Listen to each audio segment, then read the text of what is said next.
mga mahal, ako'y nagbabalik na po ang spicy opa mo na si DJ Kim Chino na malapit ng mamalat. Oo, imagine niyo mahal, may mga ni-record ako tapos ay talaga nga namang hindi pala siya nagre-record. So ang ending si Kim Chino ay nag-back to zero. Oo, ganun talaga may mga pagkakataon talaga sa buhay mahal na kailangan mong bumalik, kailangan mong ulitin, katulad ng ng paggaling or pag-heal sa sarili mo. Minsan kasi may mga taong hindi para sa iyo.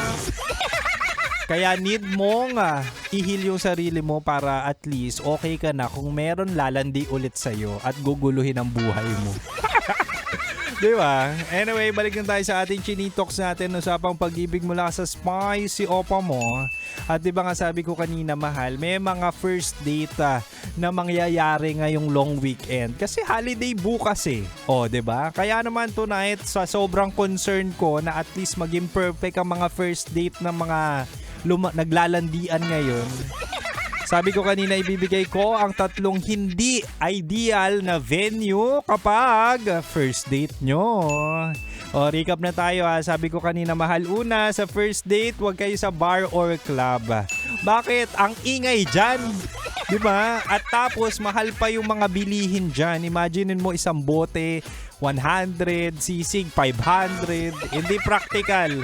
Tsaka ang purpose natin sa pagde-date, syempre getting to know with each other. Paano yan kapag sobrang lakas ng volume, party, malay mo meron pa siyang ibang magustuhan. Di ba? Tsaka anong purpose mo? Lalasingin mo ba? Di ba nga kapag may alak, may balak? Wag dyan. Very no, very red flag yan kapag dinala ka or dinala mo sa bar or club. Ang purpose natin dyan ay talaga nga namang kapag dating, getting to know with each other. At sa bar, hindi mo siya makikilala ng lubusan. Tandaan mo yan. Ito na pangalawa, mahal.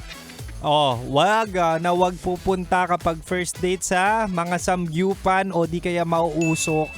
Bakit? Kakapit yung amoy. Ano ka ba? Hindi nakaka-romantic. Imagine niyo masarap nga yung pagkain pero paglabas nyo sa samgyupan, amoy isda kayo? Amoy hipon, amoy samgyup, amoy baka na inihaw. Diba? Ayaw naman natin yun.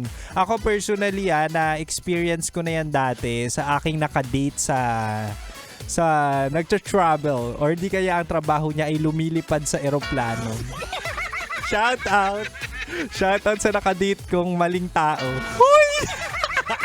Alam mo, malik na naman yung mga alaala. Pero ang sinasabi ko dito, mahal, kumakapit. Nakaka-off kapag nakaka-conscious din sa sarili ko. Kasi ang mahal ng pabango ko noon pero hindi or na-overpower ng amoy ng baka. Kaya wag na dyan sa mga mauusok na yan. Ayaw naman nating mga amoy usok ang ating kadate at sarili, di ba? Ito na pangatlo at panghuli, mahal, hindi ideal sa first date ang syempre ayain mo sa motel. Motel pa to, hindi to hotel ha. Di ba? Yung motel yung mga 3 hours.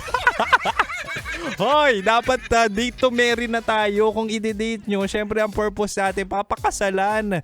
Hindi yung, ano gagawin nyo sa motel? Group study? Di ba? Doon na tayo sa totoo. Kung gusto nyo ng ganyan, ay nako, hindi talaga. Nakaka-turn off yan, mahal ha. Huwag ka rin magsisettle na first date nyo sa motel ha. Di ba? Ang purpose dapat natin sa dating ay makilala ang isa't isa, hindi matikman ang isa't isa. Hoy, basic na basic yan. At dapat alam nyo yan na red flag kapag inaya kayo dyan. Diba?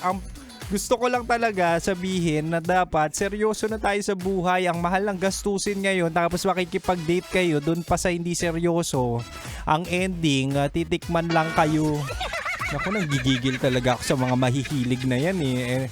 Anyway, huwag ka marupok, di ba? Huwag ka marupok para at least alam mo yung worth mo and at the same time makahanap ka ng seryoso, di ba? Ako seryoso ako, by the way, single nga pala ako.